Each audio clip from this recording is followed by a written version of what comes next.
held on to it just for the record.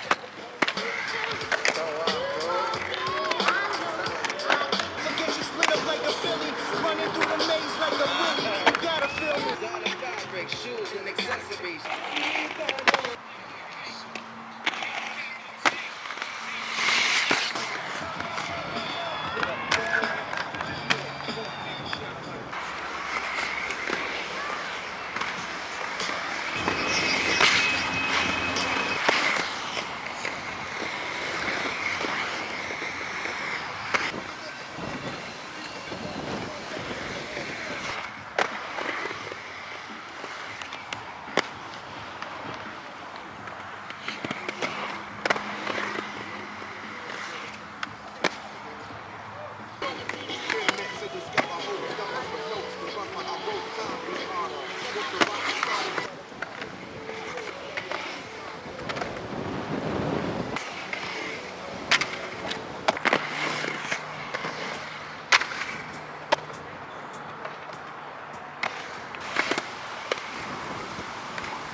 Okay, roller booters. So we just got done with the first session on the USD Sway Allstar 2000s here. Again, if you didn't watch the first video, definitely go check it out right here where we go talk about the skate. We break it down and take a first look at it. I go into a little bit more depth on its heritage and stuff, but they released a throne that looked very similar to this without the Create Originals frames.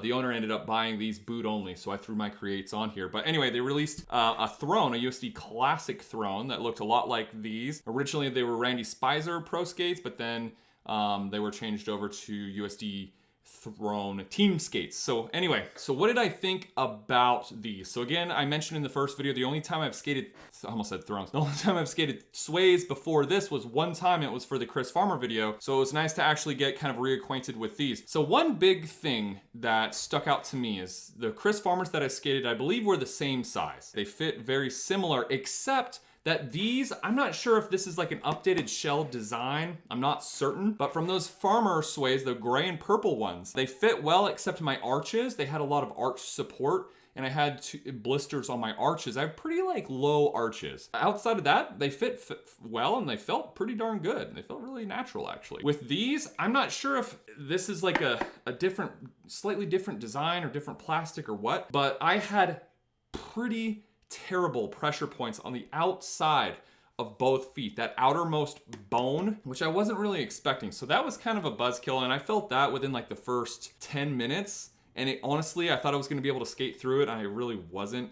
I skated these for between 2 and 3 hours. The pressure point really, honestly, never really got better. These are effectively brand new. I want to give a big thank you to the anonymous channel supporter who basically let me feature and skate these on the channel. So again, thank you to my anonymous friend. Outside of that pressure point, they felt, as far as fit goes, they felt really good. Here's the thing, is that I think that this pressure point could be resolved probably one of two ways. Either you keep skating and break in these USD basic liners here, which I think are pretty darn nice liners. Or two, throw in the MyFit second skins, or maybe Intuitions, which are much thinner. My concern though is that with these slightly thicker liners, if you go and throw in some second skins especially, I think you're gonna have, I think that I at least would be swimming around in these skates. And again, these are men's size 10 to 10.5 US, which I'm a 275 Mondo. So I was a little bit confused when I skated the Farmers and they were fine, except for the arches. And then I put these on and I had pretty significant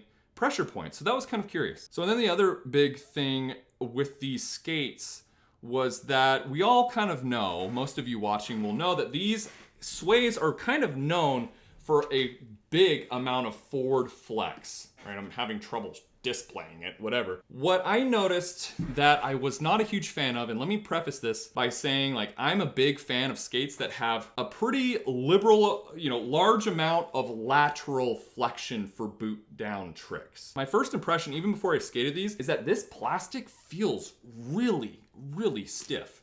All of it feels really stiff, and it was.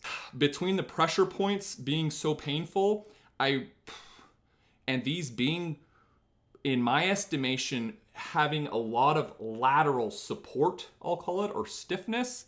Again, lots of forward flex, got it. But lateral flex, for me, who likes, a good amount of lateral flex, like the factions have a good amount, it was very difficult to do topside tricks or do boot down tricks. Again, one, because of the pain, and two, because they're very stiff skates. In my opinion, they are stiff. And so if you want more support than less support, then these are the skates for you. And that's the beauty of this whole thing, right? Just because this skate is not my favorite skate doesn't mean it's not going to be your favorite skate. Those are some of my bigger takeaways. So now that I've kind of gotten most of the bad out of the way, some of the good stuff was that this sole plate lives up to its reputation, right? The sole plate is fast, the grooves are fantastic, the negatives are great.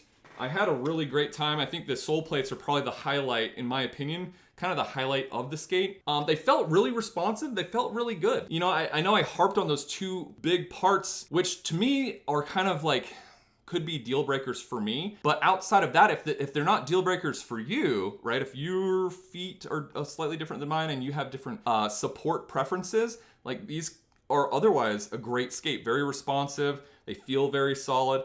I failed to mention in the first video, but there's a nice shock absorber underneath the footbed so it doesn't slide around on you. It's actually kind of glued to that plastic footbed underneath the liner. No heel lift. I mean, that's pretty much it, right? So that's my take. Again, I'm not bashing the skate. It doesn't work for me, at least not from the first session. I'm not one to say, I don't want to say like, hey, I couldn't skate these and eventually make them work, because I think, most of us have experience of being younger kids and basically having to make a skate work because you get one pair, maybe for Christmas each year. And so you got what you got kind of thing. So I'm not saying like I couldn't make these work eventually, but I'm saying after my first, call it 3-hour session, me and the skates don't vibe very well because of those reasons. Again, you might love them. That's pretty much it for the USD Sway Allstar 2000 here. If you did like the video, please give it a thumbs up. Consider subscribing. Helps get rollerblading out to more people here on YouTube. And rollerbladers, with that, we will see you in the next video. Take care. Thank you so much to my Patreon supporters. Without your help, this would not be possible. If you want to support the channel through Patreon, check out the link down in the description below and check out the video on the screen. I'll see you over there.